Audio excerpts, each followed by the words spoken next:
sendo transmitida ao vivo pelo YouTube. Tá bom? Podemos começar.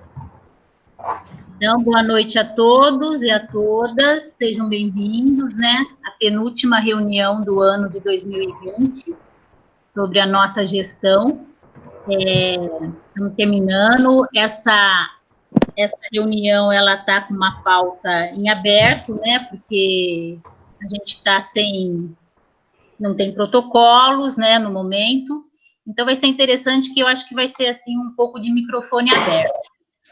Mas antes disso, eu gostaria, né, de pedir a atenção de todos, que o Eros, né, como conselheiro da Secretaria de Desenvolvimento Econômico, ele vem com boas notícias, né, que é uma coisa que a gente cada dia precisa mais, de boas notícias. Então, eu vou dar a palavra para o Eros e conto com o apoio do Carlos, tá bom?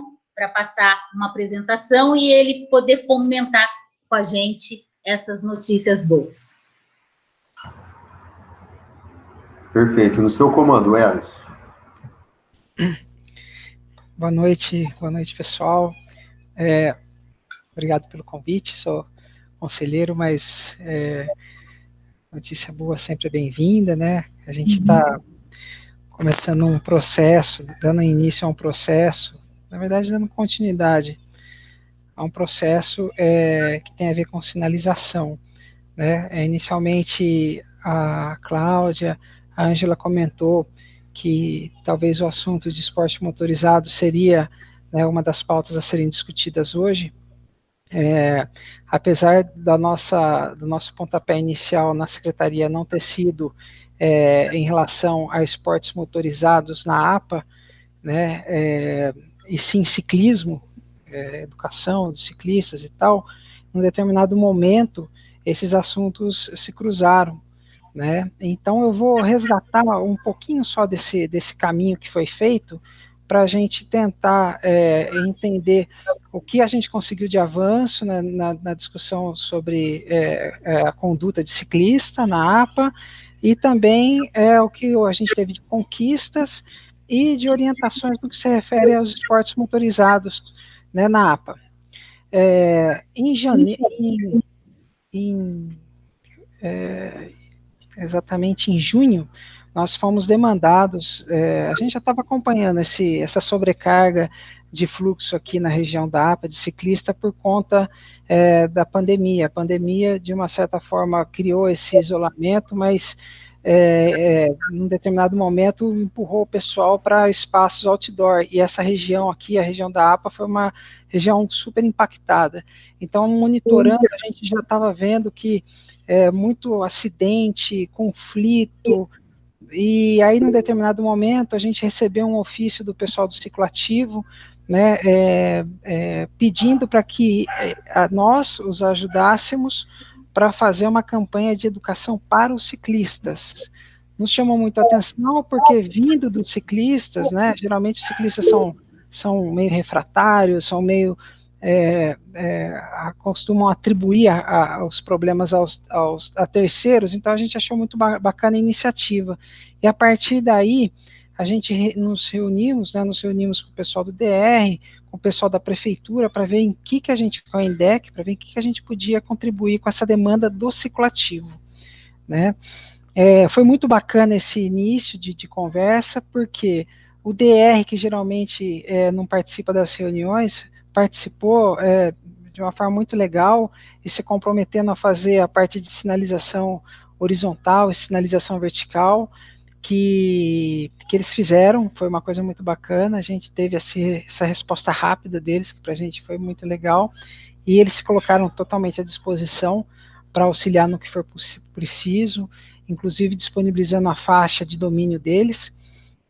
Aí a gente entrou na conversa com a INDEC.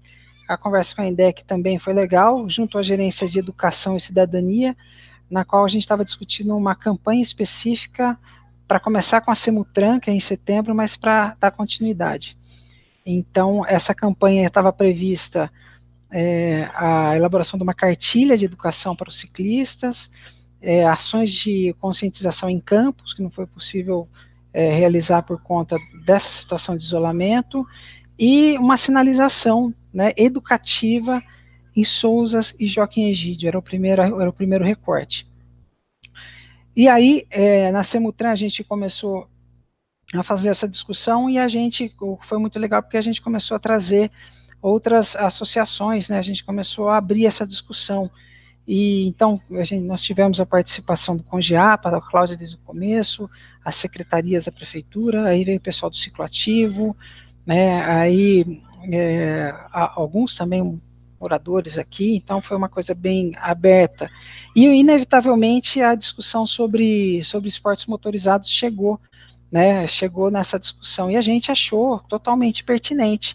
O primeiro impulso nosso foi, muito bem, já que a gente vai tentar passar um recado de educação de tráfego, de trânsito, de comportamento, de circulação, nada mais justo do que a gente tentar pegar esse público, que é uma demanda antiga e a gente sabe que é bastante conflituosa, né? E aí a primeira proposta, conversando nesse grupo, foi, primeiro objetivo, tentar, com os recursos que a gente estava vendo que era pouco, estender essa proposta de sinalização educativa para toda a APA. Né, isso foi uma coisa discutida logo na nossa primeira reunião e que a gente conseguiu ampliar. Então a gente estendeu essa sinalização educativa para a região do bairro Carlos Gomes também. E a segunda opção era nós tentarmos reforçar a situação dos esportes motorizados, né, reforçar a proibição. Só que aí o que nós estávamos pensando é que, em virtude da seriedade e da demanda tão latente que nós tínhamos aqui, nós queríamos que todas as placas tivessem uma mensagem sobre a proibição dos esportes motorizados, né? Então a primeira proposta foi essa, da gente levar essa informação de forma mais presente possível. E num primeiro momento, até a Gerência de Cidadania e Educação da INDEC achou que legal, achou interessante, porque ela também percebeu nas discussões que isso era uma coisa muito presente. Entretanto, quando isso foi levado para a INDEC para ser discutido, eles consideraram o seguinte, que seria interessante, mas não seria um assunto afeto somente à Gerência de Cidadania e Educação, que como implica em fiscalização e planejamento, era uma ação que precisava ser coordenada numa outra esfera, né, e que realmente faz sentido, é uma ação proibitiva, e quando você proíbe, você tem que garantir a fiscalização, né. E então, a partir desse momento, nós tivemos que mudar um pouco a estratégia. O primeiro início era a gente retroceder com a questão da sinalização para os praticantes de esportes motorizados, principalmente os motociclistas, mas aí a gente conseguiu criar uma mensagem mais educativa para a gente fazer um teste, para colocar nos pontos de encontro desse pessoal, informando que o esporte motorizado é proibido.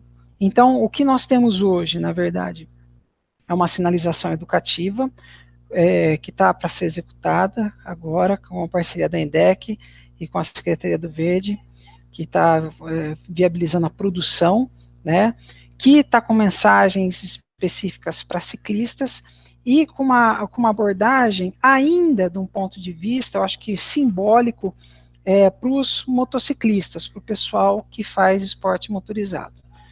Mas uma coisa que eu achei interessante é que nós já abrimos um caminho de uma discussão mais estratégica para tratar sobre esse assunto, né, com a INDEC. Então a gente já foi dado alguns passos no sentido da gente trazer o pessoal de fiscalização e, sobretudo, de planejamento, para a gente ver quais as medidas que a gente poderia adotar em conjunto para diminuir essa circulação, mitigar essa prática que é muito complicada, a gente reconhece que é muito complicada, né? Então, o que seria legal compartilhar com vocês, né, porque assim, inicialmente nós temos, acho que 20 placas para distribuir na APA, que essas placas, as artes foram desenvolvidas pela INDEC, ainda estão sob análise e aprovação, um conjunto de 6 faixas, colocadas em pontos estratégicos. Cada local tem uma proposta também de instalação em local, onde cada local vai receber uma mensagem específica de orientação de um problema que é comum àquele local, né? E agora, assim, viabilizando, tem um processo de instalação, mas eu acho que a proposta é continuar com esse assunto de circulação na APA, né? Então, acho que a gente deu um passo legal, principalmente porque mesmo não resolvendo integralmente, sendo uma coisa, como eu disse, mais simbólica, a gente colocou muita gente para conversar, a participação do DR foi legal, a participação das secretarias, né, foi um projeto totalmente compartilhado, com a presença, né, da INDEC, da Secretaria do Verde, com a nossa secretaria, com a presença do CONGEAPA, que acompanha tudo isso desde o começo, com a PROAPA. Então, acho que criou-se um núcleo aí que permite a gente dar alguns avanços mais significativos nessa proposta de circulação mais apropriada aqui para a APA, principalmente no que se refere a esse fluxo turístico, de lazer e muitas vezes esportivo também. Está muito pesado, a gente está vendo, né, pessoal? Tá muito... A gente está acompanhando, a gente tem contato direto com o pessoal dos grupos, né? Então, a gente recebe direto isso dos nossos canais. Então, é uma coisa séria, é uma coisa grave. Só que também é uma coisa que a gente considera que não é uma ação de curto prazo. Por ser uma ação educativa, que implica em fiscalização, implica em engenharia de tráfego e tal, é um processo que a gente continua, né? E outra, depende muito mais do comportamento desse usuário, é uma coisa que também é muito delicada, esse usuário tende a assimilar todo esse comportamento positivo, né? Então, isso deixa o desafio, acho que um pouco mais severo, vamos dizer assim, né? Mas eu acho que a gente deu um passo importante nesse período, que é um período também complicado, né? Um período muito difícil.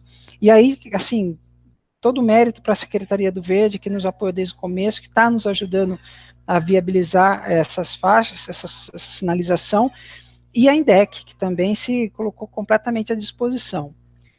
Eu vou compartilhar com vocês, eu acho que o Carlos tem aí, alguém tem os modelos das placas?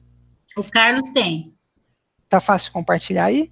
Eu só vou aproveitar um momento, então, e dizer assim que esse assunto vem muito de encontro com o programa de educomunicação e educação ambiental do Plano de Manejo, né? Então, eu acho que para o ano que vem a gente vai pegar firme, e eu acho que essa parceria com a INDEC e outras secretarias vai ser muito bacana, né? Cada assunto com a sua secretaria, né? Com o seu assunto afim. Eu acho que o CONGEAPA e a Secretaria do Verde, a gente vai conseguir desenvolver bastante trabalho de cartilhas e trabalhos educativos. Né, doutora André? Oi, presidente, Eros. Sim, com certeza. Acho que o Eros trouxe um modelo, né, exitoso de ação transversal, né, entre Secretaria de Desenvolvimento Econômico, Secretaria do Verde e INDEC, no sentido de aperfeiçoar, de melhorar o ecoturismo, o turismo, o circuito das bicicletas, né, Eros, enfim, aí trazendo a Cicloativo como uma ONG que se propôs, né, não nos atacando, mas dando as mãos, né, em parceria com a administração pública. É muito bom ver o terceiro setor com esse olhar, né, esse olhar de propostas, de parceria, e claro que aí ressaltando o CONGEAPA, né, porque o CONGEAPA é nosso braço com a sociedade, é por isso que o Eros está aqui hoje também, né, para agradecer também a parceria do CONGEAPA nesse ponto. E, claro, a educação ambiental, presidente, está na nossa veia, digamos assim, né? Sim. Cláudia, Andréia, só se vocês me permitem aqui complementar, lembrando que a contratação, né, do plano de comunicação e educomunicação, a sinalização da APA, ele está previsto naquele recurso que a gente vai receber, né, mas que já está firmado o termo de convênio com o da EE, que é aquele recurso oriundo das obras da barragem, né, da CAF. Então, que isso também já está no plano de trabalho, né, só para lembrar. Só coisas boas, né? Vamos lá. Então, são 10 modelos de placas diferentes. Como disse, as mensagens estão ajustadas para os pontos onde elas serão instaladas. Sendo colocar aí, isso, dar destaque nas entidades afins. Isso, exatamente. Esse apoio para a gente é muito significativo, é muito legal. Teve a Degas também, que a Degas participou e tal, isso foi muito bacana. Olha, uma coisa interessante, graças a Deus e bem-vinda, é o brasão da prefeitura ao invés do logo da administração. Isso daí, para mim, eu acho que é uma coisa que a gente devia cada vez mais assumir, né? Porque independente de quem assume, de quem sai, é a prefeitura de Campinas, né, que está fazendo o trabalho. Isso é bacana, gostei. Nós temos muito problema com isso. A gente é totalmente de acordo com você. Agora, uma questão interessante também, que inicialmente a gente estava tendo dificuldade no diálogo com esses motociclistas, com o pessoal do esporte motorizado, porque é diferente de você fazer uma mera orientação, você está proibindo, e essa questão da proibição gera uma rejeição muito grande dessas mensagens, eles são muito refratários, né? Então, a discussão com os esportes motorizados, ele tem que ter uma estratégia. Eu acho que o que deu certo nesse ensaio que nós fizemos é que eu acho que a mensagem para eles foi uma mensagem não muito agressiva. Eu acho que é o último slide, é a última placa. Foi uma mensagem que talvez inicia um diálogo com esse público, porque pensar, eu acho que assim, são algumas etapas, né, que a gente precisa pensar. O problema é sério, a gente reconhece, não é de hoje, aí, não pratique esportes motorizados em vias públicas. Não está proibindo, não tá se referindo ao motociclista. Eu acho que a mensagem tá bem legal. Mas o que acontece? Existe esse problema, existe essa necessidade de contenção imediata, mas a gente sabe que isso tem de ser um processo, a gente vai ter que encarar isso como um processo, e um processo na lógica de campanha também, que a gente vai ter que passa desde a gente pensar em passar essas mensagens, né, que essas mensagens, desde a fiscalização, que também tem que ter, desde o ordenamento e de tráfego, e de você ter a INDEC presente nesses espaços rurais, que eles ainda não estão presentes, não só a INDEC, mas também a Polícia Militar, a Polícia Rodoviária Estadual, né, a presença, né, da fiscalização, mas também passa em a gente dialogar com esse pessoal e tentar arrumar novas alternativas para eles, né? Dentro, obviamente, do que o plano de manejo prevê, né? Tem que estar alinhado ao plano de manejo, mas o que a gente está vendo em cidades do entorno, até mesmo em Campinas, a iniciativa privada já percebendo esse fluxo, já percebendo essa demanda e se estruturando da melhor forma possível para gerar uma opção para esse praticante de esportes, né? Isso é o que está acontecendo. A gente tem aqui na região do Friburgo Fogueteiro ali, né, que é a nossa também área ali de turismo rural, uma coisa muito parecida, onde um dos proprietários sacou essa possibilidade e fez um espaço ali para o motociclista, né? E de uma certa forma ele não circula nas estradas vicinais, eles levam essas motocicletas até lá e praticam o esporte dentro do controle, né, da iniciativa privada, não criando problema nenhum para o trânsito. Então, como eu disse, havendo essa possibilidade, que parece que o plano até permite em algumas áreas, né, não é completamente proibitiva, acho que tem algumas áreas que são permitidas, pode ser, é uma discussão que talvez que possa dar algumas saídas. Assim, existem alguns lugares aqui, né, em Joaquim Egídio, quer dizer, em Souza e Joaquim Egídio, na APA, que são propriedades privadas onde o pessoal já pratica esse esporte dentro da propriedade privada. Eu digo para vocês, eu estou dizendo que é uma saída, mas é óbvio, você tem que fazer toda uma análise de impacto, que é uma coisa, não é simplesmente abrir, tem todo um critério para seguir, né? mas é uma coisa para a gente pensar, né? É uma coisa para a gente pensar. A gente tem um caminho longo a trilhar e que a gente precisa olhar para todas essas oportunidades, porque o embate inicial, né, talvez gere muito desgaste. A gente sabe aqui que a gente já instalou placa de sinalização aqui para esse público, esse pessoal simplesmente cerrou o poste de metal, cerrou o poste de metal e levou com tudo embora.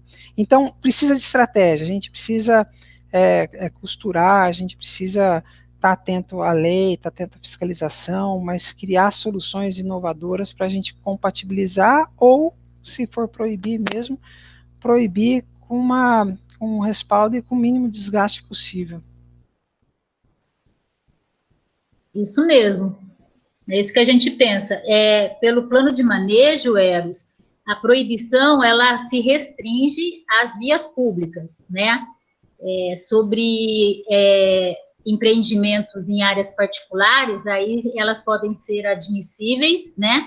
Desde que apresentem projeto e a gente faça toda uma análise criteriosa de ruído, de moradias próximas, passando pela Secretaria do Verde e demais secretarias e com aprovação do Conselho. Então, é assim. Nas vias públicas, sim, proibido.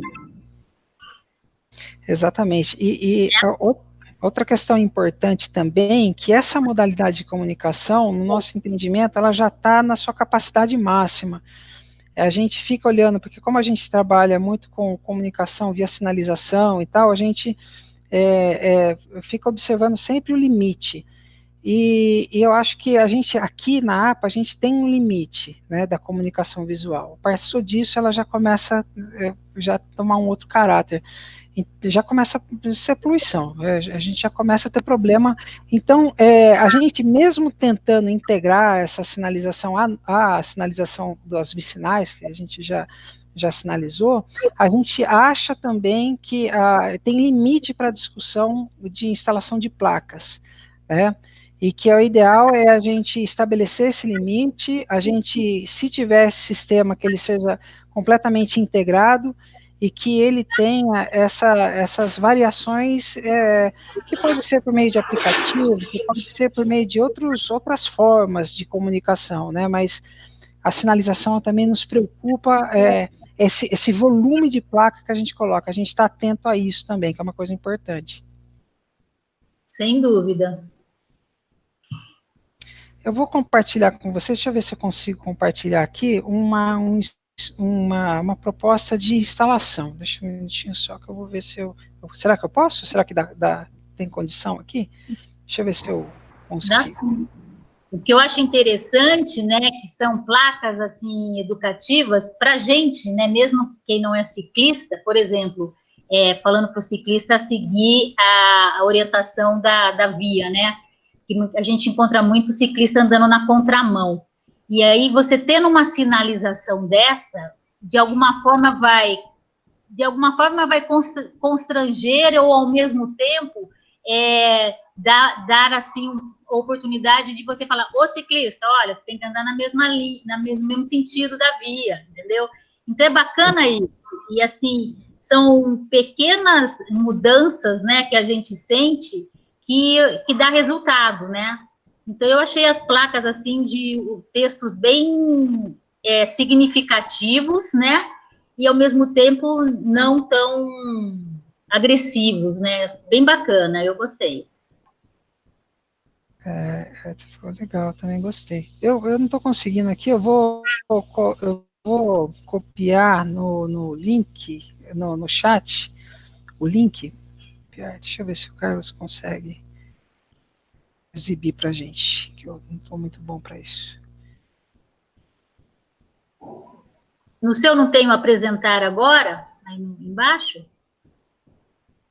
Sim, mas eu tenho, parece um monte de coisa aqui. Deixa eu ver, janela, na guia. Deixa eu ver aqui.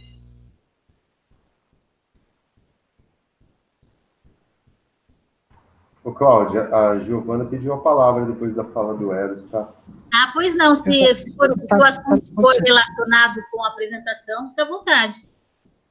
Está à disposição.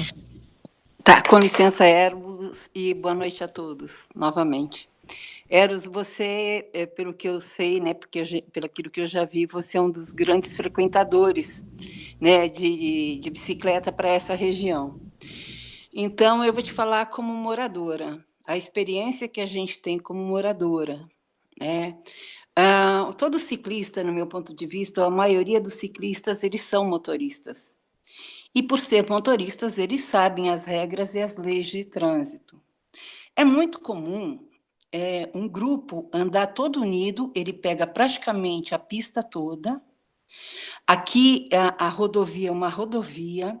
Eu não sei se dentro de uma rodovia se permite a bicicleta, né? Porque é uma SP, se permite bicicleta. Uma vez a Sandra Marques comentou que se permitia, ou se ela é obrigada a andar no acostamento, coisa que é impossível, e você sabe disso melhor do que eu, porque o acostamento está tomado por mato, ele está tomado por árvores e por galho, além do que a altura do acostamento era mais alta que o nível da pista. Então, andar no acostamento se torna impossível. A gente, enquanto morador, principalmente nos finais de semana, por conta da ausência da ponte, por conta de acesso a Campinas, que não seja pela ponte principal de Sousas, a gente fica travado, a gente começa a ficar travado lá em cima, na descida daquele posto BR, perto do cemitério. A gente já trava lá. Quando você entra em Joaquim, é carro parado de ambos os lados, e aí você pega ciclista e motociclista. Então, e as únicas placas de sinalização que o DR colocou, ela é altamente refletiva à noite, ela atrapalha você enxergar à noite, e está escrito o seguinte: motorista, ciclista na pista. Então, eu não vejo lugar para o motorista. Como moradora, eu me sinto totalmente excluída. E eu estava lendo, e não é ser contrária, é ser realista. Eu estava lendo as placas que vocês falaram, são placas que protegem o ciclista, mas não dá respaldo, não resguarda o motorista. Então, a gente não consegue se locomover. Começa o grande problema, ele já começa aqui no Vila Primavera. É aquela aglomeração dos dois lados da pista, eles ficam parados na pista conversando, fica grupos e mais grupos. Então, eu acho que assim, eu estou vendo todo esse movimento de uma forma um pouco diferente daquilo que vocês estão enxergando, porque a gente passa por essa dificuldade enquanto morador. E você sabe, como ciclista, que é no asfalto que é o maior número de bicicletas que tem. A questão do motociclista, há cerca de um mês, 45 dias atrás, no máximo, teve um trabalho extremamente intensivo com a Guarda Municipal, com outro tipo de carro da Guarda Municipal atuando, sumiram as motos. Acabou. Ninguém mais está vigiando, ninguém mais está fazendo absolutamente nada. E assim como a gente, morador daqui, ou ciclista que vem a pedalar para cá, que deixa o seu carro aí em Joaquim Egídio e vem para a área rural de bicicleta, a única entrada que se tem é em Joaquim Egídio. O único acesso que existe é através de Joaquim Egídio. Se um carro da Guarda Municipal, um único carro da Guarda Municipal se dispusesse a conversar, a orientar, não precisa multar, porque não existe multa, né? Mas seria muito fácil conter isso. Os motociclistas, eles cortam as cercas, eles invadem propriedade. Cortar uma cerca e invadir propriedade significa gado na pista, gado na estrada, que bota em risco tanto a vida do animal quanto a vida dos turistas que vêm para cá. Então, uma coisa que eu quero ressaltar, quando a Leté me procurou para perguntar onde eu acharia interessante colocar essas placas, eu disse que em todas as entradas das CANs, eu não podia falar sobre o Carlos Gomes, eu acho que eu procurei a Sônia, se eu não me engano, eu procurei a Sônia para pedir alguma orientação com relação ao Carlos Gomes. Mas aqui eu falei em todas as CANs, todas as entradas das CANs. Mas vocês estão se esquecendo do fator principal, que é o motorista. né? O motorista foi deixado de lado nessa história toda, porque a gente não consegue trafegar, e você sabe disso. Talvez todas as outras pessoas da Secretaria do Verde não conheçam como isso acontece, o pessoal da SVDS, até mesmo o pessoal da Proapa. Por quê? Porque tanto a Suzana quanto o Daniel, eles moram num território que tem menos ciclista e menos problema, diferentemente da pista que tem aqui, né, da SP 081. Então, acho que a gente tem que começar a rever, porque nenhuma das coisas, né, das placas que vocês estão colocando, diz para o ciclista, que inclusive é motorista, que no momento que ele está pedalando, as leis de trânsito, as leis de preferência no trânsito, não deixam de existir. Então, é muito difícil para a gente. E a gente, mais uma vez, se vê abandonado. Então, a gente se vê abandonado sem ter acesso, a gente se vê abandonado por um fluxo altamente grande que vem para cá sem acesso algum, só um único acesso, e ainda, quando você consegue chegar no asfalto, que você já está próximo da sua casa, você encontra os ciclistas andando no meio da estrada. Isso é constantemente, você sabe disso. Então, fica aqui a minha ressalva, fica aqui minha opinião, fica aqui até minha contrariedade com relação a essa proposta da forma como ela está se colocando. Deixa eu esclarecer alguns pontos. Giovana, primeiro, que é o seguinte, essa ação, ela foi motivada exclusivamente para melhorar a situação de circulação de quem vive na APA, seja por carro, seja caminhando. O ofício encaminhado para nós, do cicloativo, foi no sentido deles fazerem a meia-culpa do comportamento deles na APA. Então, assim, primeira coisa que isso nos chamou muita atenção. Os ciclistas, eles já estão sabendo que o comportamento deles no território é um comportamento que está prejudicando o bem-estar, está gerando conflito. E a partir daí, toda discussão foi pensada em privilegiar essa circulação do morador, né?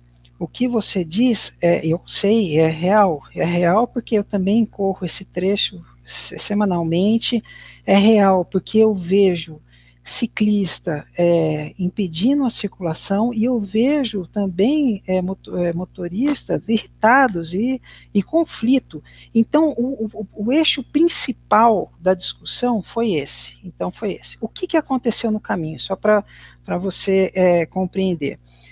Quando nós chamamos o DR primeiro para averiguar a legalidade da circulação desses ciclistas pela SP81, né? Uma vez que nas nossas vicinais não existe nenhuma proibição, eles estão livres para circular. O DR deu a seguinte orientação: eles podem circular, eles devem circular de forma organizada. Não tem acostamento. A única coisa, a orientação que nós damos, né, no caso da circulação na SP81, é circular em fila indiana em cima da faixa branca, né? Essa foi uma recomendação expressa do DR. Eu pensei comigo, putz, é uma coisa que eu sou ciclista e eu não sabia dessa orientação. Eu falei, ótimo, isso vai ser uma super mensagem, vai servir para ordenar. Nós fizemos toda a nossa discussão em transferir essas informações para o pessoal, porque você falou exatamente, na estrada, na SP, que a gente tem o maior número de ciclistas, o maior riscos de acidente, né?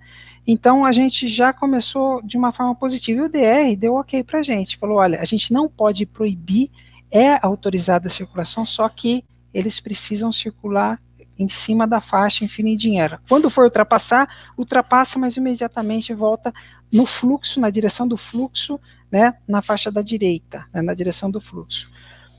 Quando nós fomos levar essa proposta para a INDEC, e a gente já estava preparado para colocar todas as placas em todas as entradas e saídas da INDEC, a INDEC, no pessoal de planejamento, eles perceberam uma inconsistência legal no que o DR tinha dito para a gente, né? Então, a inconsistência legal da legislação de trânsito criava essa divergência. Então, a INDEC, que nos auxiliou nesse momento, eles falou assim, olha, a gente não vai colocar essas faixas na faixa do DR, por quê? Porque existe essa divergência. E nós, na verdade, tentando contornar esse impasse, na verdade, que é legal, né, a gente não conseguiu chegar num acordo.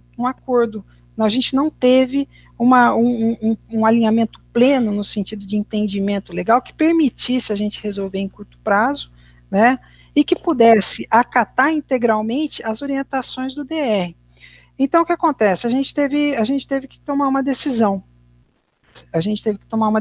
Ou a gente retrocede com o processo, ou a gente avança com o processo na perspectiva da gente solucionar esses impasses, que é um impasse que fugiu da nossa alçada. Mas uma coisa, Giovana, aqui, que é para ficar super claro, o problema maior é o incômodo que gera aqui para o morador.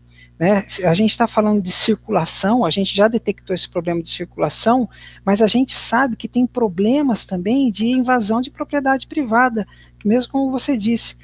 Então, a gente está fazendo uma sinalização, eu acho que é no sentido de salvaguardar esse bem-estar de quem está aqui. A gente consegue avançar no que é possível, né? Mas, como eu disse anteriormente, é um caminho longo. Por quê? Porque mesmo com todas as iniciativas que a gente pode tomar, com todas as medidas de fiscalização, é uma coisa que depende da consciência, é uma coisa que depende do bom senso, da boa vontade de cada um que circula, né? E é uma coisa curiosa, como você disse mesmo, todo mundo é motorista de trânsito. Poxa, em tese já não teria formação suficiente para saber o que é um comportamento adequado e inadequado no trânsito? Mas parece que quando o camarada senta em cima de uma bicicleta, ele esquece absolutamente tudo isso. É uma coisa muito comum na nossa área, que é turismo. Né? A gente tem uma área específica da discussão de turismo, que a gente analisa o comportamento do indivíduo quando ele está turista. É impressionante. Quando a pessoa está turista, né, ele parece que quer se desprender dos comportamentos, das amarras, né, do que ele adota comportamentos que são prejudiciais, né? Então tem uma questão que é uma questão administrativa, uma questão legal, mas tem uma questão psicológica que, por mais que nós sejamos eficazes na fiscalização, na orientação, a gente vai ter que conviver e, na medida do possível, a gente tentar contornar, né? É uma situação que a gente não vai conseguir resolver de uma hora para outra. Mas, assim, Giovana, você sabe que a gente se encontra todo dia aí, né? E nesses caminhos aí. E eu entendo a sua preocupação, eu entendo. E é a preocupação nossa também. É a nossa preocupação. Mas, assim, é uma iniciativa valiosa não pelo resultado inicial, que nós talvez proporcionaremos agora, mas é por esse momento de discussão, é por esse momento de integração, por a gente compartilhar um conceito, por a gente levar, né, algumas iniciativas em conjunto, que eu acho que, como eu disse, foi uma coisa simbólica, mas foi uma coisa tão importante, porque a gente colocou tanta gente para conversar, dificilmente a gente consegue fazer um projeto transversal, né, na prefeitura, né? É simbólico, mas ele é importante. E importante que a gente está discutindo aqui no CONGEAPA, que é a instância adequada para a gente discutir isso daí. Mesmo tendo os resultados iniciais positivos, eu acho que está sendo muito bacana. Então, Eros, eu acho que assim, poderia chamar, porque existem vários grupos de bike, né? Eu acho que é um movimento muito forte, muito grande. Poderia chamar esses líderes e conversar sobre essa questão. É o mínimo, né? Porque eu acho que assim, dá para compartilhar. Eu acho que é uma região super gostosa, muito bonita, muito agradável vir para cá. Mas começa às 7 horas da manhã e vai até 1 hora, um trânsito insuportável para a gente e que muitas vezes eu também acabo sendo bastante agressiva, porque você precisa andar, você precisa chegar em determinado local e você não consegue por conta... muito... Você sabe dos riscos que se correm, né? Do risco que o motorista corre em função da atitude do ciclista, né? Principalmente motociclista. O motociclista, eles andam mais em fila indiana, eles são muito mais agressivos, até por um veículo com mais força, mais torque, mais capacidade, mas eles andam em fila indiana. É raro você ver um grupo de motociclistas andando juntos, mas o ciclista é abusivo demais, e você buzina, você sinaliza, e não, ele não está nem aí. Ele está no compasso da bicicleta dele, no passeio dele, e desculpa, você que se dane. Então, é muito lastimável esse tipo de relação, né? É, mais uma vez, o proprietário ou morador da área rural perdendo em tudo. É o bem-estar dos outros em detrimento do mal-estar de quem reside aqui. Fica, mais uma vez, essa reclamação, essa ressalva, né? Porque só a gente tem que carregar tudo, todas as decisões negativas ou os pesos cabem em cima da gente. Cansa, né, Eros? Eu entendo, realmente. E eu vou dizer uma coisa também, Giovana, até para a perspectiva positiva da nossa vocação.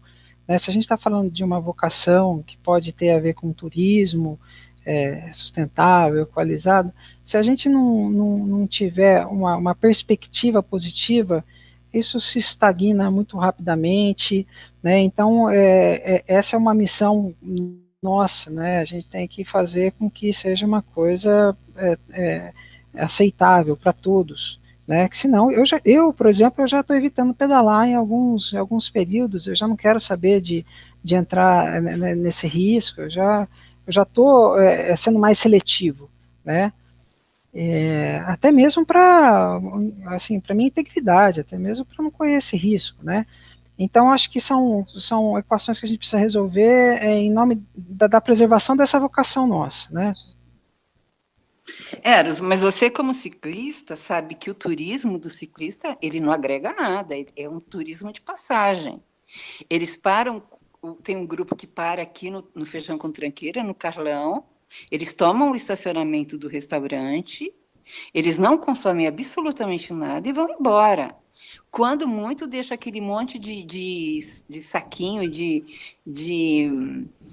do energético jogado. E promove bastante lixo, sim. Né? A Suzana teve problemas homéricos em frente à capela, lá da Santa Maria, de lixo de ciclista. Então, não é uma coisa tão limpa. E de verdade, ele não agrega. Ainda o motociclista agrega alguma coisa para o bar do Vicentão, lá para o Adriano do Armazém Rural, porque para comer, de repente encontra até família. Ciclista raramente faz isso.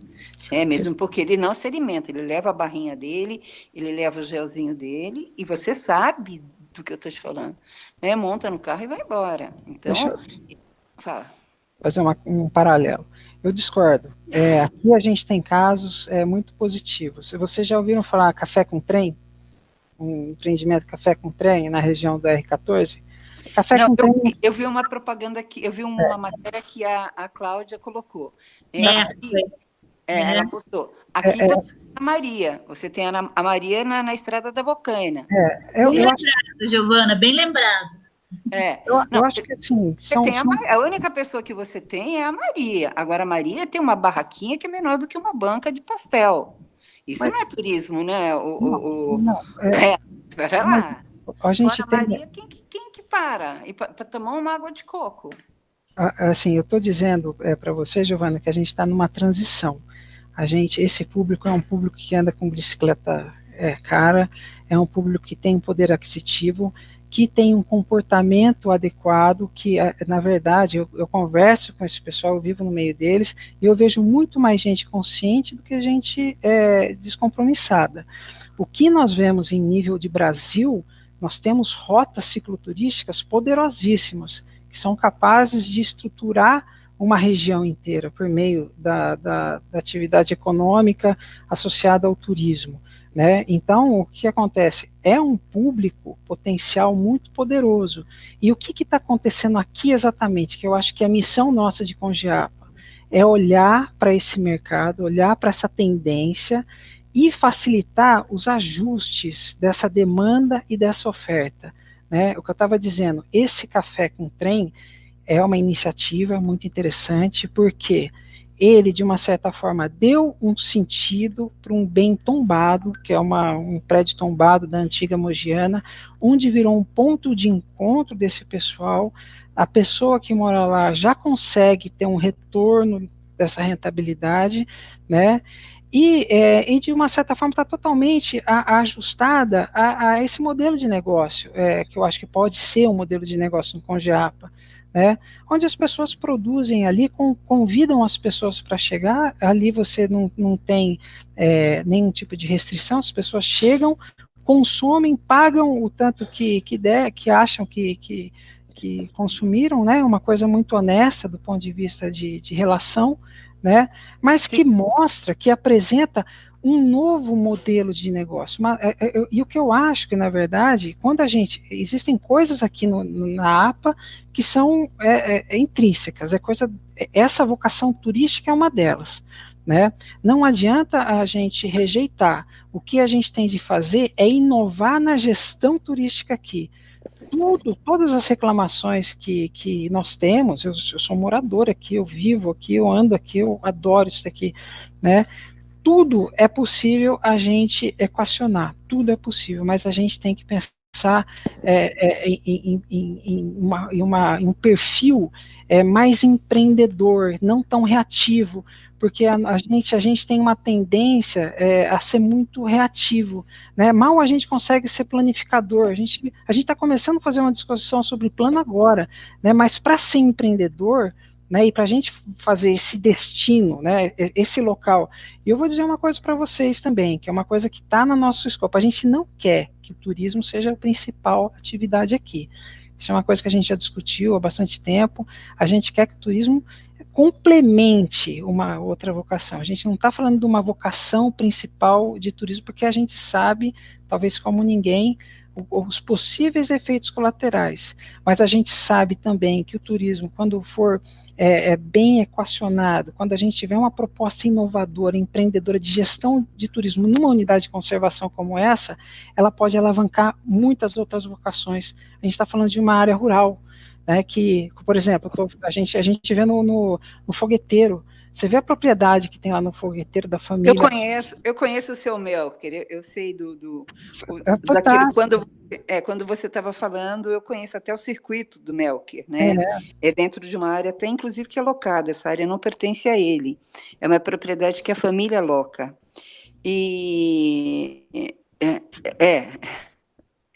Mas o que eu tô querendo dizer é que é o seguinte, a gente precisa ser inovador, tem discussões sobre turismo em unidade de conservação, turismo sustentável, que a gente consegue fazer uma coisa modelo aqui, basta a gente compatibilizar todos esses usos, e lembrando, né, eu volto a dizer, não quero que o turismo seja o principal, eu acho que a gente tem que ter uma vocação agrícola, uma vocação produtiva e tal, mas o turismo, a gente tem que dimensionar e colocar ele na medida certa.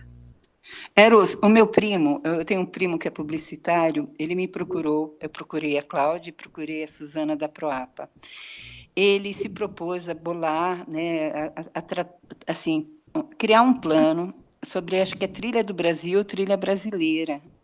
Esse é um grupo forte de turismo para a unidade de conservação. Inclusive, a Cláudia, na ocasião, passou seu contato novamente, que eu tinha perdido seu contato. E eu fiquei de entrar em contato e não entrei. Então, eu vou tomar a liberdade de passar o contato desse meu primo, que se dispôs, enquanto publicitário, trazer esse grupo para cá, que eu acho que é muito interessante. Fantástico. Muito legal. E outra coisa, só para finalizar, agora finalizando mesmo, a gente tem iniciativas na Europa sobre desenvolvimento baseado em turismo, na França, um programa líder que, com o mote de turismo, levou toda a infraestrutura, né, que a gente aqui tanto, às vezes, sofre, né, mas numa perspectiva de desenvolvimento. Então, existem experiências fantásticas que não tem a ver somente com essa relação, muitas vezes, conflituosa com o turista, mas tem a ver com uma proposta de desenvolvimento, que está muito transversal, que é uma coisa que une diversos segmentos. A gente teve uma discussão muito bacana no grupo de desenvolvimento econômico sobre isso, né? Então, assim, pessoal, é que eu fico deslumbrado, vocês desculpem, mas eu fico deslumbrado com essas possibilidades, né? E é por isso que às vezes eu até me estendo. Mas é uma coisa para a gente conversar. Vamos dando uns passinhos de cada vez aí.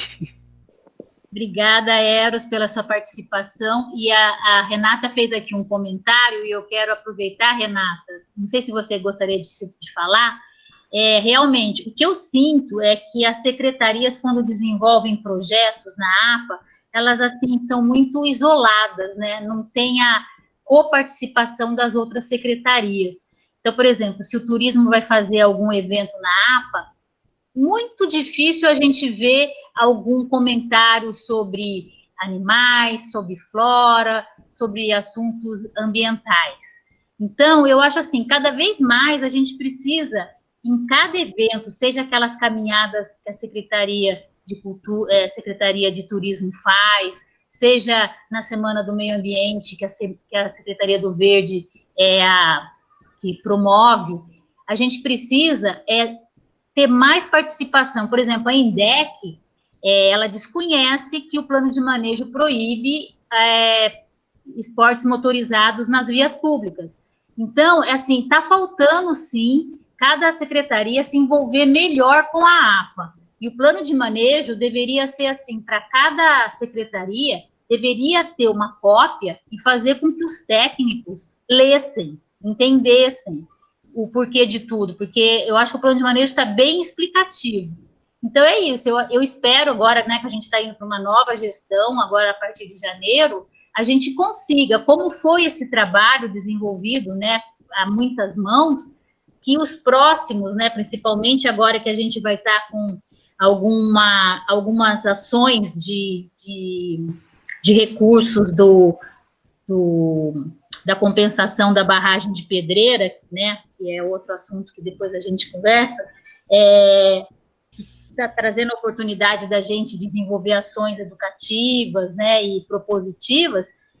A participação, por exemplo, da Secretaria de Desenvolvimento Econômico nesse programa de desenvolvimento da identidade da APA é, assim, primordial, né, principalmente a sua pessoa, né, por todo o conhecimento que você tem da APA.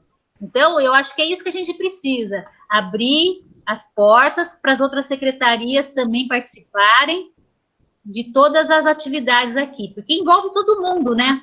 É saúde, educação, é planejamento. Então, cada vez mais a gente ter essa união, né?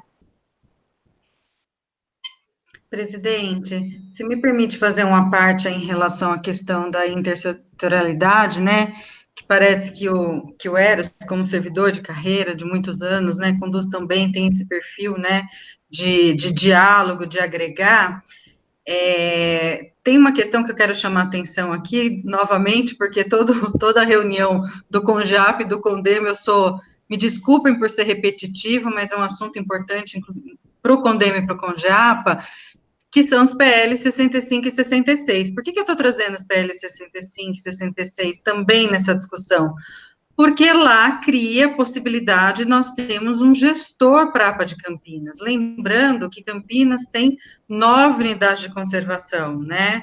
Então, nós temos na estrutura da Secretaria do Verde 2 servidoras, né, extremamente competentes, extremamente envidadas de propósito, mas, humanamente, é impossível você interagir e cuidar de 9 unidades de conservação com apenas 2 servidoras, né, para fazer toda essa demanda de intersetorialidade.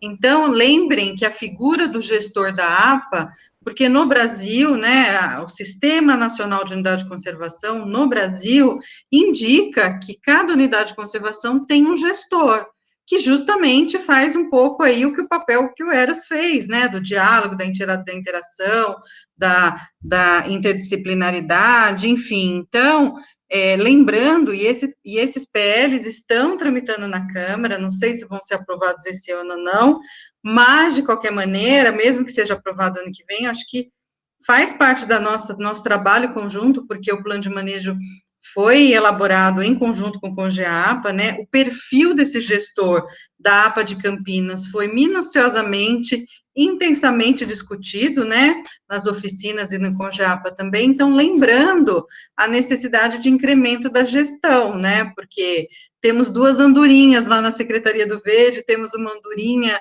lá na Secretaria de Desenvolvimento Econômico, extremamente competente, como é o caso do Eros, né, temos andorinhas no planejamento como a Érica, temos muitas andorinhas, mas esparçadas, né, com outras demandas, e não focado, né, 24 horas por dia numa unidade de conservação, que é o perfil do gestor da APA. Só para fazer essa lembrança, porque os PLs 65 e 66 estão tramitando na Câmara, né, e tinha uma discussão sobre a questão eleitoral, que não podia ter despesa por conta disso, né, e os vereadores votaram a retirada do gestor da APA, mas eu imagino que agora, né, passando esse ano, passando o período eleitoral, eu acho que é o momento da gente resgatar, né, essa possibilidade de ter um servidor técnico, né, concentrado somente na APA de Campinas, afinal de contas, nem preciso aqui, né, tecer o terço para os convertidos, porque não preciso falar da importância da APA para o CONGEAPA, evidentemente, né. Vamos aguardar o ano que vem, né? Porque eu acho que esse ano eles não vão ter essa capacidade de retornar ao assunto, né? Mas vamos aguardar sim. Então, janeiro... Sem ser muito invasiva e toda hora está falando, eu gostaria só de perguntar uma coisa para a doutora Andréa. À vontade. Quem é o mantenedor da APA, doutora? Quem que não existe a figura... desculpa, pode terminar. Não, quem que a senhora acredita que mantém a APA? Enquanto Olha, a APA é uma unidade de conservação, né, da qualidade de uso sustentável, né, conforme a legislação do SNUC. Giovana, acho que essa parte, como conselheira, talvez você já tenha esse conhecimento. Ela é composta por áreas privadas e áreas públicas, né, então existe propriedade privada e propriedade pública dentro da APA, existe um zoneamento, né, estipulado pelo plano de manejo. Não existe a palavra mantenedouro, porque nós não estamos falando de uma entidade filantrópica, não é essa linha. Existe um órgão gestor. Sim, né? Existe um órgão... Deixa eu só terminar meu raciocínio, Giovana. Do ponto de vista ambiental, existe um gestor. E hoje, o gestor, né, é a Secretaria do Verde. Sim, e mas o conselho é o CONGEAPA. Então, só me explica um pouquinho o que você quis dizer com mantenedor, porque eu não entendi muito bem. Então, veja assim, se vocês dizem o seguinte, eu estou, né, eu entrei para isso em 2015, nós já estamos em 2020. Desde então, eu ouço proposta, inclusive essas 2 propostas do Eros. Ele disse de um senhor que ocupou um imóvel que estava abandonado, e o segundo lugar que recebe ciclista é uma senhora que trabalhou com a gente, que ela se chama Maria, ela tem uma barraquinha menor do que barraca de feira, onde aos finais de semana ela serve coco, rapadura e tudo mais para o ciclista. Um cafezinho, alguma coisa. Então, você imagina, você melhor do que eu, doutora, sabe o tamanho dessa área, que faz parte da APA e está em nome de propriedades particulares, onde CONGEAPA, a Secretaria do Verde, criam regramentos para a unidade de conservação se conservar. Para alguém conservar alguma coisa, tem que ser mantida, porque sem manter, não se conserva. Essa é a pergunta. Quem mantém? Que é mantenedora, não é? Quem mantém não é mantenedora? Então, eu estou te perguntando. Agora eu entendi. Agora eu entendi. Quem mantém. Olha, a APA, enquanto vocês, pelo menos nesses 5 anos que eu estou participando, ficam decidindo o que a gente tem que fazer. Eu quero saber, enquanto esse tempo todo, quem mantém esse território, que de verdade, né, com toda a consideração, ele é fantástico, ele deve ser preservado, ele deve ser mantido e tudo mais.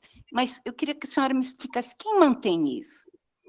É que manter não é uma palavra ambiental, porque quando a gente trabalha... Quem sustenta? Porque, só para explicar, né, quando a gente fala de unidade de conservação, existem tipologias, existem palavras que estão lá no SNUC. É conservar, é preservar, é recuperar. Eu imagino que a sua pergunta é manter os serviços públicos, é isso? Não. Quem mantém os serviços públicos? Porque a APA é cidade de Campinas, né? As pessoas pagam tributo e os tributos revertem a serviços públicos. Isso é manter, varrer o viário, recolher o lixo. Sim, mas veja bem, uma propriedade rural também, uma propriedade rural, ela tem que ser roçada, ela tem que ter cercamento, ela tem que ter estrada, ela tem que ter energia elétrica, ela tem que recolher lixo, ela tem que pagar tributo, ela tem que ter funcionário, ela tem que ser mantida. Então, essa grande unidade de conservação vista como um todo. Agora eu estou entendendo a sua pergunta. Quem vocês acreditam que mantém isso? Entendi. São vários órgãos. Propriedades particulares, sejam elas urbanas ou rurais, quem mantém é o seu proprietário, né? Okay. Ele tem usufruto da área, ele mantém. Se for áreas públicas, a Prefeitura de Campinas como um todo. Aqui, né? Aí lixo, DLU, arborização, Departamento de Parques e Jardins, segurança pública, aí é partilhado com o Estado e o município, tem a Guarda Municipal. Tem uma série, tem uma série de serviços, Giovana. Não, isso é que eu não estou... É que eu não estou entendendo aonde você quer chegar com a sua pergunta, porque existe a questão ambiental, existe a questão de manutenção do território como um todo, que serve para a APA, assim como serve para todo o território né, extenso do município, né? Então, a questão ambiental, que é de interesse público da SVDS, como é de interesse do Conselho, né, que não fazem parte dessas propriedades rurais, são praticamente APP, a recuperação de APP, a questão da reserva legal e tudo mais. Só que, para manter isso, tem um custo. E, desculpa, não é com esse tipo de turismo, não é com esse tipo de proposta que está chegando agora, porque foi a única que chegou até agora, que vai se manter. É isso que eu quero deixar claro para vocês. Porque aquilo que o Eros ainda citou como reação, de ser reativa, não, eu estou dizendo o seguinte, imagina manter uma propriedade, porque são grandes propriedades que vocês conhecem melhor do que eu, porque conhecem todo o território, são grandes propriedades que precisam ser mantidas. E com essas propostas de turismo, não vai se manter. Né? A saída não está por aí. É só isso que eu queria que você me respondesse. Por favor, Andréia. Andréia, por favor, aqui Pedro está falando. Só uma questão de ordem. É uma discussão, desculpe, mas é uma discussão muito ampla esta, né? Eu acho assim que se a gente for esticar, assim, ou seja, foi feita essa proposta, já foi falado aí pelo Eros, que com todos os seus limites é algo assim que está sendo iniciado dentro daquilo que está dado pelo plano de manejo, né? E que Pedro, implica, só para encerrar, que implica numa discussão muito mais ampla do que simplesmente algo que está sendo apresentado agora, porque se a gente for ficar discutindo, rever tudo o que é a APA, quem que é mantenedora, etc., a gente não vai sair daqui hoje à noite, sinceramente. Eu acho assim que a gente deve seguir a pauta. Eu acho que foi feito aqui uma apresentação, né? A Giovana colocou uma série de questões, eu concordo com muitas delas, mas a gente não vai resolver isso numa discussão, né? Eu acho que tem elementos assim que podem ser desenvolvidos ao longo do processo aí, tá? Sim, Pedro, mas só um detalhe que eu acho que vale a pena passar para a Giovana. Giovana, consulta o programa de turismo do plano de manejo, que foi recentemente aprovado, né? A questão do turismo foi trabalhada, inclusive, com auxílio da Secretaria de Planejamento, com a Secretaria de Desenvolvimento Econômico. Então, nós temos um plano de turismo para a APA, e ele não é velho, não, ele é novo, né? Foi construído recentemente. Então, Giovana, fica a dica aí para você dar uma consultada no plano de turismo do plano de manejo. Ok, doutora, obrigada. Imagina. Carlos, por favor, o próximo item da pauta da reunião. Oi, vou compartilhar aqui a pauta para a gente poder seguir ela certinho, tá bom? Tá. Precisamos aprovar a ata, né, da reunião anterior. Legal. Depois teria fala dos conselheiros. Eu não sei se inverteu a ordem aí. Eu acredito que sim. Mas então vou fazer a votação da ata, né, que todo mundo recebeu por e-mail, da reunião ordinária do dia 27 de outubro. Vamos fazer pelo chat, se alguém tiver alguma...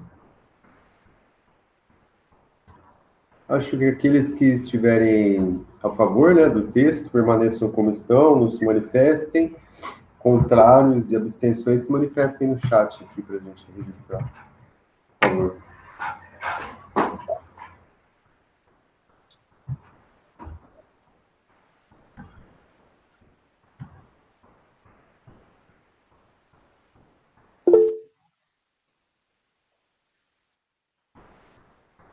Ok, uma abstenção do Eros. Contrários. Abstenções.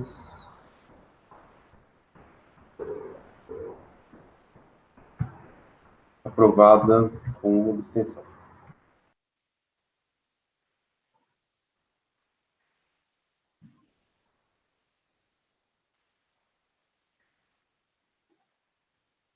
Seguindo, então, a pauta, tem a fala dos conselheiros. Eu gostaria de saber, assim, rapidamente, se alguém tem mais alguma assunto para tratar. Presidente, eu me inscrevo só para falar rapidamente, dar uma informação de interesse do CONGEAPA. O Ministério Público Federal oficiou a Secretaria do Verde para questionar se as emendas propostas pelos vereadores, né, pelas comissões, na verdade, da Câmara Municipal, elas estão em consonância ou não com as diretrizes técnicas da Secretaria do Verde. Nós fizemos um parecer técnico ambiental e encaminhamos para a Secretaria de Assuntos Jurídicos e depois desse encaminhamento vai ser enviado ao Ministério Público Federal. Então, como se relaciona, né, aos PLs da APA de Campinas em trâmite na Câmara, eu gostaria de dar esse informe aqui para o CONGEAPA. Eu agradeço, André, e fico muito feliz de saber que o Ministério Público Federal está tomando essa linha também, em consonância com as nossas vozes, né, porque eu acho que o CONGEAPA e a Secretaria do Verde estão unidos, né, que os PLs foram construídos junto com o CONGEAPA, foram aprovados no CONGEAPA, né, então eu acho que isso daí para a gente só vem somar ponto a favor. Valeu, obrigada. Pedro? Só rapidamente. Eu estou sempre em contato com um grupo que se formou ali no São Conrado, que é Defesa da Mata, em relação à intervenção da Sanasa na construção da rede de esgotos e da estação de tratamento lá, né?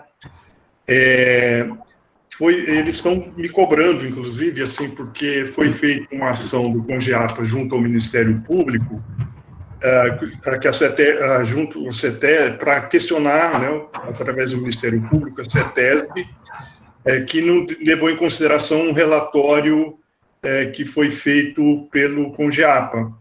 Né? É só para registrar em ata, ou ter, assim, algum retorno seu, Cláudia, porque foi encaminhado por você, né? Se tem alguma resposta. Eu sei que não tem, né? Que o Ministério Público não deu esse retorno ainda, mas o pessoal lá da Defesa da Mata, que está atenta, essas pessoas estão atentas, estão verificando cada movimento lá das máquinas, das motosserras, né? E dos traçados que estão entrando na Mata São João ali, que é tombada, e eles estão sempre me perguntando, né, sobre esse desdobramento. É só isso, né, para a gente sempre ter isso registrado, que ainda nós não temos resposta, não é isso?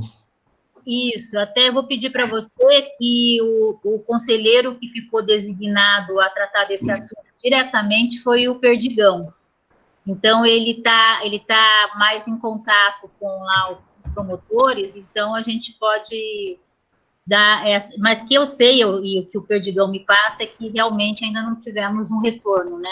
O que ele me passou também, é por isso que eu gostaria que registrasse isso, né? Que a gente está sempre atento para que as pessoas lá do São Conrado, desse grupo, né, Defesa da Mata, tenham esse retorno, né, do Congeapa. Tá ótimo.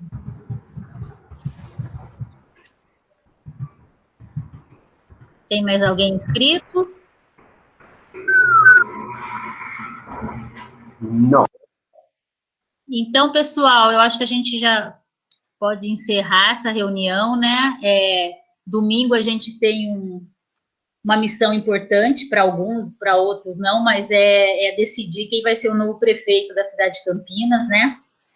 Eu espero que vocês façam uma boa escolha, porque isso vai depender muito também dos nossos entendimentos, né? Do ano que vem,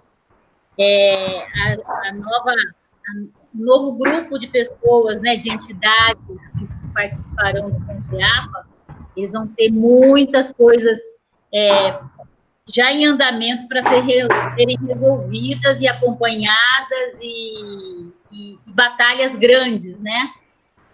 Se Deus quiser, eu vou continuar no Congeapa, né? Espero que a minha entidade seja aprovada e podem contar comigo sempre, né? E a gente espera que a nova chapa que se eleja na diretoria, né, possa ter o fôlego e proteger essa nossa APA, né? Que é nossa, sabe? Eu moro na área urbana da APA, eu pago IPTU, eu tenho todos os direitos e deveres como qualquer cidadão que mora aqui na APA, seja na área rural ou urbana, né? E a gente não faz diferença, sabe? Eu não faço diferença, não é porque eu não moro na área rural que eu não tenha carinho e não queira preservar. E essa preservação, ela não é a forma como que a gente pode atuar, ou seja, com fiscalização, eu gostaria também de colocar a par todos os conselheiros, que já faz mais ou menos um mês que nós estamos quase semanalmente encontrando com um grupo da Secretaria do Verde, né, em reuniões virtuais. A secretária participa de todas, o setor de fiscalização, o setor de unidades de conservação, e a Sônia representando a APA Norte, né, que aqui a gente está na APA Sul e a APA Norte. E o que a gente está fazendo? E a Sandra também, a Sandra Marques. A gente está fazendo um follow-up, que era um procedimento que a Sandra, na última gestão, sempre cobrava, né, de todos os protocolos e requerimentos relacionados com a APA. Nós estamos chegando ao número de 200 ofícios desde 2018, e assim, está sendo muito interessante, porque a gente está tendo o retorno, a gente está sabendo aonde que os processos estão, por que estão parados.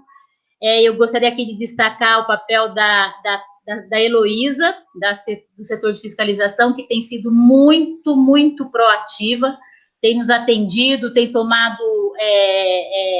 agilizado processos. Eu gostaria muito de agradecer a ela, como a toda a equipe, né, que eu fiz parte por muitos anos, e assim, sei de toda a competência e lisura dos técnicos da secretaria, e dizer que a gente continua, né, e assim, vai ser bacana que eu espero fazer a transição da diretoria bem legal, passando para a nova diretoria todas as informações e a ajuda possível que eu possa dar. É isso. Acho que tem mais alguém querendo falar aqui. A Renata. Pois não, Renata? Boa noite a todos. Estão me ouvindo? Sim. Cláudia, eu só gostaria de saber, dia 27 eu não pude participar da reunião, né? Não sei se vocês fizeram algum comentário a respeito disso, mas lembrei desse assunto. E em relação àquele problema do DAE lá com a barragem de Pedreira, chegou a eles sobre a plantação que eles fizeram? Eles deram algum retorno, alguma coisa nesse sentido? Então, na verdade, Renata, é a Giovana e o... Como é que ele chama? Esqueci o nome do... Márcio. Márcio, Que são os representantes do Congeapa naquela comissão, né, de acompanhamento. Eles fizeram uma apresentação super importante do retorno, deram um retorno para a gente do que eles constataram lá, né? E, assim, é grave, é super grave. A Giovana, eu acho que se a Giovana for rapidinho, se ela puder, né, dar uma destrinchada, Giovana, mas bem rapidinho, por favor. Sim, pode deixar. Eu vou falar. Posterior àquela reunião do Congeapa, o Márcio nunca mais pôde participar, acho que por problemas pessoais, ele praticamente não participou de mais, nada. Eu continuei os estudos, né? Eu comentei, inclusive, com você, com a Tereza, do Resgate Cambuí, que acho que está no grupo. Eu separei muitos documentos e é alarmante aquilo que foi colocado na reunião daquele dia, café pequeno perto do que tem, né? São documentos falsificados, não existe plantio, eles falsificam mapas, eles somem com TCRAs. Então, eu estou elaborando isso para entregar esses documentos para a Cláudia, dar continuidade para a Tereza, porque eu não tenho essa capacitação, vai precisar da presença de advogados. Vou estar enviando, vou separar item por item, vou enviar para o doutor Rodrigo do Gaema, né, porque eu fiquei de fazer isso na reunião que nós tivemos, que só participou eu, o Márcio e o Plínio, do Condema, e eu fiquei de separar esses itens, listar esses itens que eu encontrei que estavam em desacordos. Então, é muito preocupante, existe uma omissão total com relação ao plantio, não foram feitos, os poucos que foram feitos está totalmente em desacordo com o que saiu na licitação, isso com relação ao tamanho de mudas, com relação às leis, porque nos estudos de impacto a CETESB determina algumas ações, inclusive junto com a Secretaria do Verde, que também não se manifesta, não se posiciona, não cobra. Então, é uma coisa assim, ficou abandonada. Em conversa com um membro da Secretaria do Verde a respeito disso, a pessoa também sente a mesma coisa que eu sinto. Não vai ocorrer esse plantio. Tem um projeto que a empresa que ganhou, que está fazendo, né, ou disse que está fazendo esse trabalho, que é a Jatobá, e pelos documentos que constam nesse processo da Jatobá, né, eu acho que eles não são obrigados a fazer o plantio, mesmo que isso conste na licença ambiental. Só que essa questão de leis eu não conheço bem, então é por isso que eu vou solicitar o auxílio da Tereza e desses advogados que a acompanham. É isso, em resumo. Ou seja, é um caso de polícia. Eu acho que, assim, assim, infelizmente, a gente vê isso muito, né, acontecer. E é para eu ser breve, né? Mas, assim, gente, enquanto proprietário rural, a gente é extremamente exigido e cobrado. E essas empresas deitam e rolam, fazem o que quer e ninguém fala nada e faz de conta que fez. É o que acontece no nosso país. É isso mesmo, né, Giovana? 2 pesos, 2 medidas, né? 2 pesos e 2 medidas. Faça o que eu mando, não faça o que eu faço. Em cima da gente vem com mão de ferro, né? O que muitas vezes é indigno. Mas, em cima desses órgãos, porque não tem dano ambiental, acho que nunca mais vai existir um dano ambiental como essa represa e com relação à inutilidade que ela tem, né? Eu estava ouvindo o áudio lá do Chicão do PCJ, é alarmante. Uma figura pública falou o que ele falou, né? Quer dizer, pedir para os conselheiros mais ou menos cair em cima do promotor público para ele mudar o posicionamento dele. Nossa. Então, é grave, né? E outra, eu consegui relatórios do PCJ, desde então, do próprio PCJ, que fala da qualidade da água, que não tem qualidade da água, totalmente contradizendo que a ANA, documento oficial da ANA de 2015, que diz que não pode ter captação de água por conta da falta de qualidade, e não tem saneamento básico. Então, é essa coisa, né? Essa vergonha enquanto empresas, essa vergonha enquanto governo do Estado, essa vergonha enquanto fiscalização, que não existiu fiscalização por parte do município de Campinas, e a coisa vai. O Instituto Florestal também não se manifesta, e vai. É uma judiação porque ainda o dano maior ainda não foi feito, né? Que é a mata ciliar. O verdadeiro dano, o que se derrubou até agora é muito pouco. O verdadeiro dano vai acontecer daqui para frente, quando começar a encher o reservatório. Né? É de cortar o coração. É só lembrando que foram 37 hectares de mata nativa derrubada e extraída e levada embora. Foi a maior supressão na nossa região. E isso foi causado por um prefeito que, no dia 27 de dezembro, ele alterou a lei da APA, né, sem passar pelo conselho, e isso tudo dizendo que a intervenção e supressão é por causa de utilidade pública. Sendo que está em cima de uma zona de cisalhamento, está 700 metros do bairro mais próximo, ou seja, é um crime ambiental que não tem preço, né? Não tem preço, nunca vai ser ressarcido, e é o perigo iminente, né, que essa barragem causa para as vidas humanas de Pedreira. Mas eles foram alertados, a gente, né, cansou lá de ir, né, Giovana, lá na Câmara dos Vereadores. Sim. E, infelizmente, o poder, né? O poder é o poder. Só tem uma coisa, né, que eu gostaria de ressaltar, e pensei nisso esses dias. Cláudia, eles vão enterrar a galhada e as raízes das árvores que eles não venderam. Então, lá embaixo, no leito, que é onde está o Botafora, eles vão abrir o solo, vão enterrar isso. E depois vão encher o reservatório. Veja bem, essas árvores, mesmo secas, elas vão soltar resina. Essa resina vai contaminar a água. A pergunta também é: como que Pedreira, Jaguariúna e as cidades abaixo vão receber água se a água está contida? Ok? Porque é como se fosse uma caixa d'água, certo? E sairia pelo ladrão, que seria a comporta.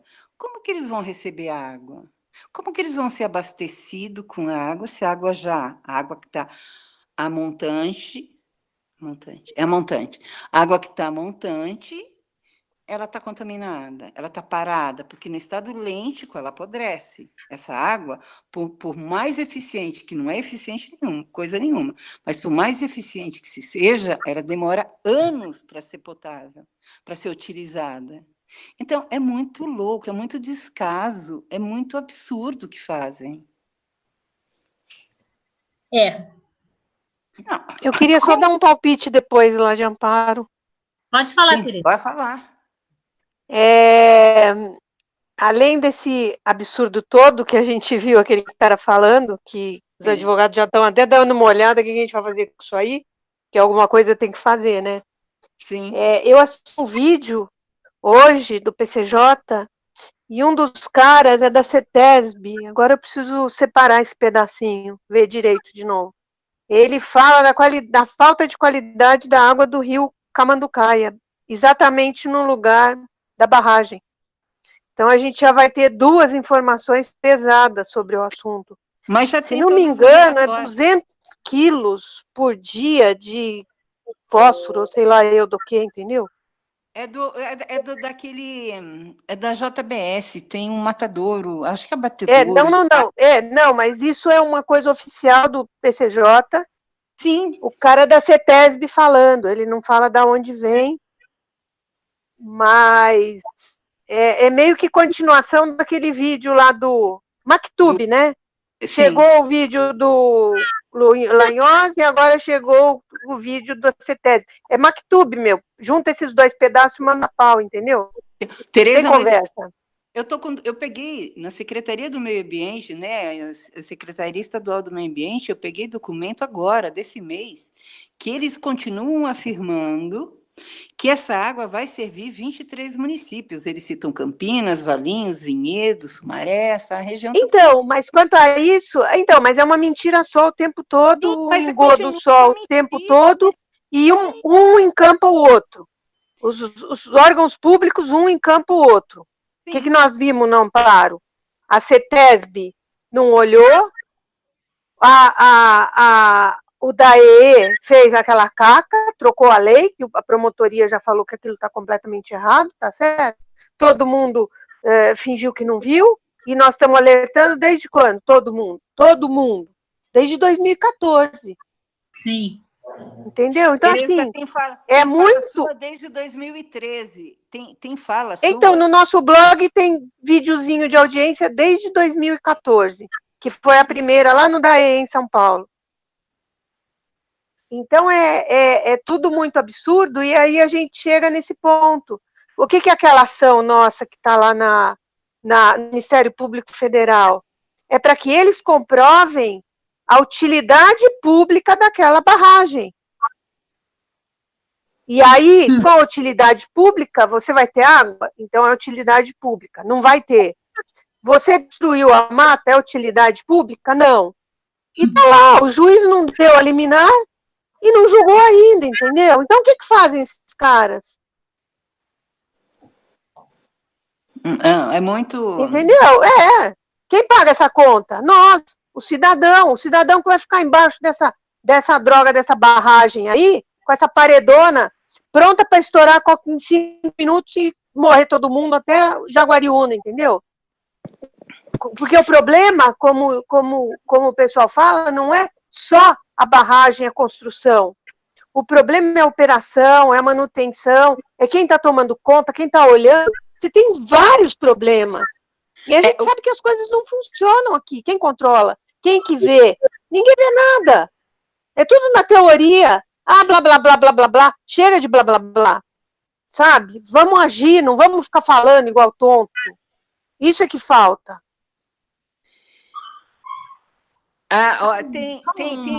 Só um parênteses aí, Giovana. É muito triste ver a degradação de alguns órgãos públicos, né? Porque, infelizmente, o chão de fábrica, que são aqueles que fazem bastante pelo trabalho público, mas são os menos favorecidos, esses sempre vão ser mandados, né?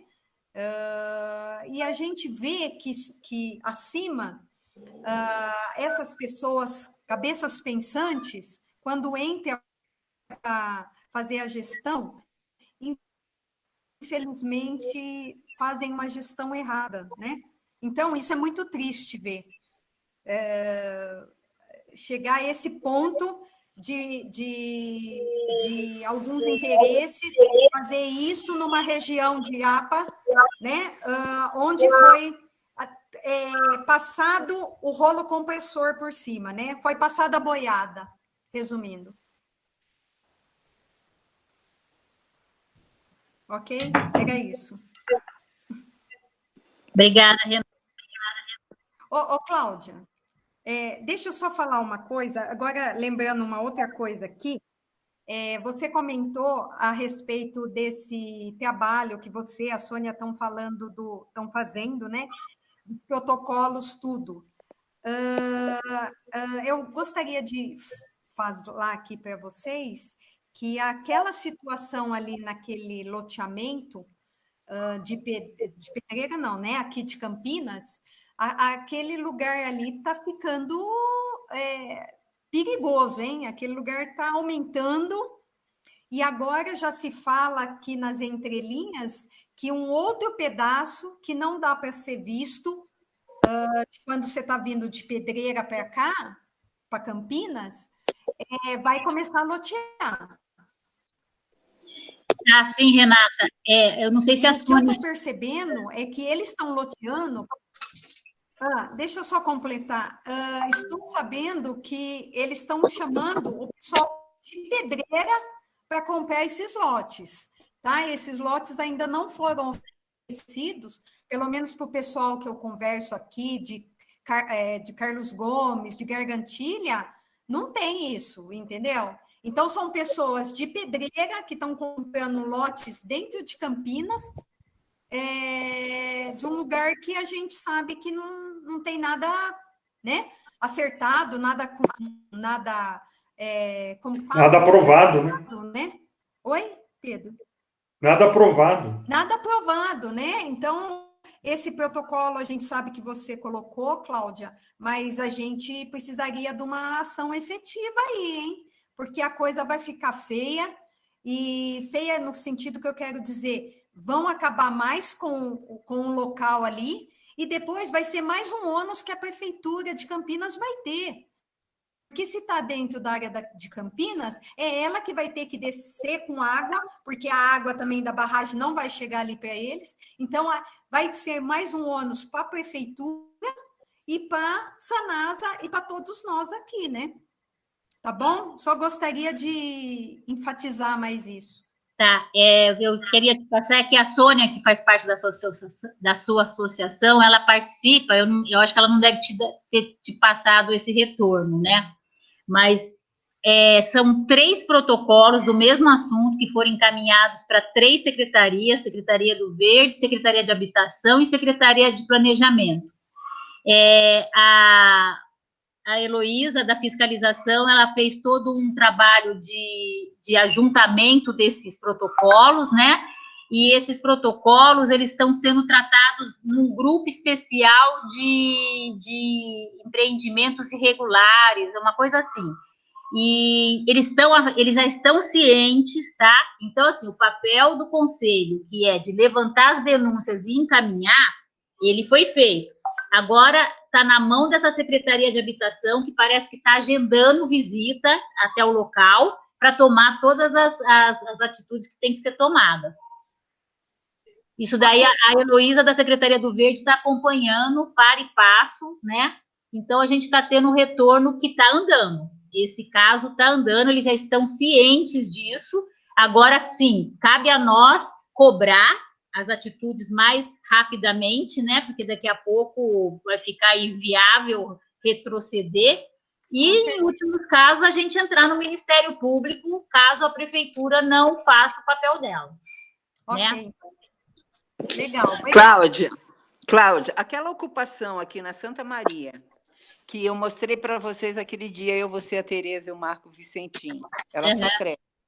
A ocupação aqui atrás da Palhoça do Caboclo, ela só cresce. Todas as ocupações irregulares no município, no território da APA, ela só cresce. E isso foi, acho que em 2014.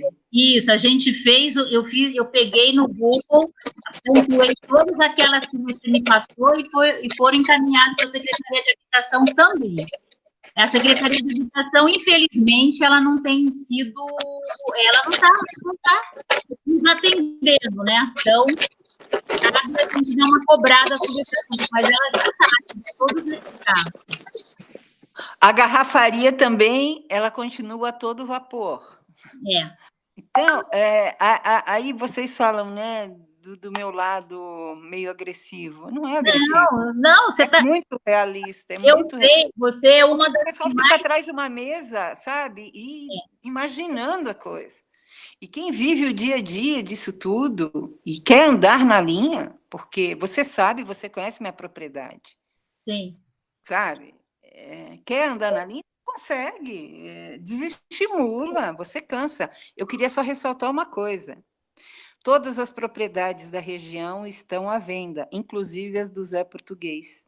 Só não estão à venda a Fazenda Sertão, que é do Carlos Sanches, dono do EMS, e a Fazenda Guariroba e Santa Luzia, que é do grupo do Camargo Correia. O resto, todas as fazendas estão à venda. Eu acho que isso vocês deveriam levar em consideração, essa informação que eu estou passando. Não é ameaça, é fato. É fato. Sim, claro. Inclusive a Fazenda das Cabras. Isso é muito triste, né? Você saber uma notícia dela. Isso é muito triste. Isso é extremamente triste, porque é um território que eu amo, é um território que eu conheço, admiro, adoro, e está nesse pé. Gente, eu acho assim, nós somos poucos, mas eu acho que a gente vai ter que juntar mais força para lutar contra isso. Eu vou marcar 2 minutos. posso falar uma coisa, Giovana? Deixa eu perguntar uma coisa. Você tem condições de saber que horário que esses carros que lá na garrafaria eles sobem? Porque a Heloísa, ela precisa saber mais ou menos um horário para mandar a fiscalização, porque eu sei que ela está com esse problema lá. Sandra, eu gostaria de falar com você no particular sobre isso. Eu perdi seu contato, se você puder me passar, porque é uma coisa de risco. Eu vou colocar minha vida em risco, dos meus filhos, com relação a isso. Tá bem. Me passa depois, passa para a Cláudia me passar seu contato e a gente conversa. Tá bom? É fácil de ver também, é só pegar as câmeras de filmagem de Joaquim Egídio. É um caminhão branco que é um furgão. Esse furgão é fechado, precisa ser fechado para o trabalho que eles executam. É um trabalho que tem que estar omitindo coisas lá dentro. Tá? É muito fácil de se levantar o horário desse pessoal. Eu acho que também nada impede também do setor de fiscalização fazer um dia, tirar um dia e ficar ali, né, na avenida principal de Joaquim, que com certeza pega nessa. Eu acho que as estratégicas de fiscalização, elas têm que ser também tem que ser elaboradas lá dentro da secretaria, né? Porque, por exemplo, me pediram o nome de proprietários, quer dizer, se uma prefeitura do tamanho da prefeitura não tem condição de levantar quem é quem, complicado, né? Só que assim, a gente está passando de bandeja todas as informações que são pedidas. Só que assim, as ações... O Condepac, outro dia, não sabia quem era o dono da churrascaria Fogo de Chão. Eu passei nome e celular. Até hoje, eu acho que não foi lá fazer o que tinha que fazer. Então, fica difícil mesmo, né? Quem não é mais a prefeitura tem que fazer o trabalho deles. Isso daí também é uma queixa que eu faço, porque realmente, uma hora, a gente não vai estar mais aqui, aí também, né? Pronto. É isso, pessoal. Eu acho que a gente pode ir encerrando a reunião. Agradeço a todos. Então, a gente vai estar agora se encontrando no meio de dezembro, né? Que dia 15 de dezembro é a nossa última reunião, né? Daí a gente já vai saber quem vai ser o novo prefeito e a gente já começa a tratar de umas estratégicas de ação logo no mês de janeiro já, né? Pelo menos até o fim do mês eu estou aí para poder dar uma cutucada.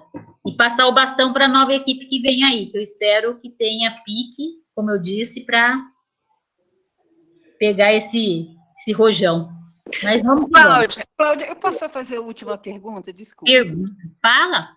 Quando eu comecei a analisar os documentos do DAE, eles citam o não posicionamento do CONGEAPA em 2015, quando não teve votação. E aí, eu comecei a ler todas as atas desse período, do ano de 2015, para entender. Então, foi um ano que ele foi diferente dos outros. Ele levou uma reunião para o Carlos Gomes, num mês, e, quando ia votar essa questão do DAE, da barragem, ele trouxe a votação, ele trouxe a reunião do Conselho aqui para o Observatório do Capricórnio, coisa extremamente atípica e que chama muita atenção. Dessa época, estava no Conselho você, a Sandra Marques, Sandra Venâncio, Ângela Podolski, Tomás e o Cido, que são as pessoas que eu conheço hoje, que estavam no Conselho na época. Eu li depois todas as atas das outras reuniões subsequentes, e nenhuma ata foi citada essa questão do DAE. O que aconteceu, de fato, naquele dia? Nós já conversamos uma vez, eu e você, pessoalmente, e você tinha me dito daquela senhora, esqueci o nome dela, quem assina o documento. A presidente lá no caso, né? Não, o presidente era o Rafael Moia, não era ela. O presidente era o Rafael Moia e o Cido. O que chama muita atenção é que, assim, eu já vi posicionamentos ferrenhos dentro do CONGEAPA. E, posterior a isso, não deu quórum, então não teve votação. Como a Suzana participava do CONGEAPA, Eu tive uma conversa com a Suzana, e a Suzana também não soube me explicar direito por que teve depois uma manifestação, ou antes teve uma apresentação, mas depois que saiu isso, que não foi votado, nunca ninguém, nenhum conselheiro, tocou mais no assunto. Isso me chamou muita atenção, e eu gostaria de entender por que essa omissão do grupo com relação a essa questão da barragem? Porque quando eu já estava no Congeapa participando, eu já vi reuniões, as pessoas se posicionando e tal. Mas por que 2015 ninguém falou absolutamente nada? Passou em branco, em branco. Diferente daquele recurso da Petrobras, do duto da Petrobras, que foi uma coisa que foi muito discutida. Essa questão não foi levantada por ninguém, nem pelo Cido, nem por nenhuma de vocês. É como se ela não tivesse acontecido. Bem, Giovana, a gente vai ter que fazer um histórico, porque realmente eu não me lembro, mas em 2017 eu lembro que, assim, antes, eu acho que em 2000, eu não sei que ano que foi que teve uma apresentação do pessoal do DAEE, né, que teve aqui em Congeapa fazendo a apresentação. Não, essa eu lembro, eu estou discutindo só, essa eu lembro do posicionamento quase de todo mundo, inclusive da Sandra Venâncio. A gente levantou vários questionamentos, e aí fez a moção. Sim. E disse que precisava que o DAE não nos tinha respondido desde não sei quando, né? Tipo, 2 anos ficou sem responder os questionamentos que a gente fez. Mas antes disso, eu não me lembro de ter esse assunto na pauta. Não, então, eu copiei, eu imprimi essas atas, depois, se quiser, eu te falo. É fácil. Tá. É só pegar a ata de novembro de 2015. Uhum. Eu peguei as anteriores, né, para entender, para fazer levantamento, estudei todas de 2015, estudei 2016 para ver se tinha alguma coisa nesse sentido. Não teve. Tá. A outra, depois, quando eu já estava, porque eu entro para esse grupo praticamente em 2015. Aí isso tudo eu lembro do posicionamento, mas nesse período, e me chamou muito a atenção essa questão. Sim. A gente tem que fazer um histórico para ver o que aconteceu, né? Se houve alguma, sei lá, houve alguma condução, né? Alguma condução da administração para que não acontecesse nada. Então, que houve, né? Porque, veja bem, foi a única vez que saiu o conselho daí daqui de Joaquim Egídio, e veio para... Foram 2 nesse ano. Uma que levou para o Carlos Gomes. Ela aconteceu no Carlos Gomes, eu pedi para a Sônia perguntar isso para o Cido, ela não me retornou, ela me deu resposta. E a daqui, que veio para o Observatório do Capricórnio, que foi aí que eu conversei com a Suzana. E agora eu lembrei disso, né? Eu queria deixar isso registrado, porque me chamou muita atenção. Essa total omissão do grupo, né? Eu não vou chamar de omissão, eu acho que a gente precisa fazer um levantamento para ver o que aconteceu nesse período, tá?